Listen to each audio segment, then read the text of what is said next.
qui permet d'être puissant, ou en tout cas de frapper la balle loin, eh bien c'est au moins le compromis de deux paramètres que sont le poids dans la balle, la notion de transfert, ça c'est ce qui se passe en fait par rapport au corps, mais c'est également la notion de vitesse de bras. C'est un petit peu l'ancien swing qui était beaucoup basé sur une grande vitesse de bras.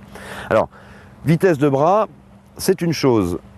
La bonne vitesse de bras, c'en est une autre. Et bien évidemment, pour comprendre ou pour placer idéalement la meilleure vitesse, il faudrait pouvoir raisonner sous forme de vitesse que l'on crée de façon progressive. Voilà pourquoi il est extrêmement important, ou au moins utile, dirons-nous, de démarrer lentement. Car en démarrant lentement, il devient derrière assez aisé de continuer d'accélérer avec cette notion de progression. Donc le but du jeu, et vous n'avez pas besoin forcément de taper des balles dans un premier temps, c'est vraiment de vous forcer, si je puis dire, à avoir un démarrage très calme et chercher à accélérer progressivement. Comme si en fait, vous tiriez sur la corde d'un arc, que vous lâchiez la corde de l'arc que l'on met en tension, eh bien c'est le backswing, et on lâche au retour.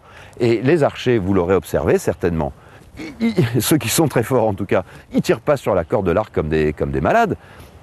Ils font l'effort, ils marquent même une pause, ça c'est quelque chose qu'on a plus de mal à faire en golf, et ils lâchent. Votre backswing, c'est exactement la même chose. Vous montez, donc vous tirez sur la corde tranquillement, et vous accélérez progressivement. Sentez que cette accélération se fait progressivement.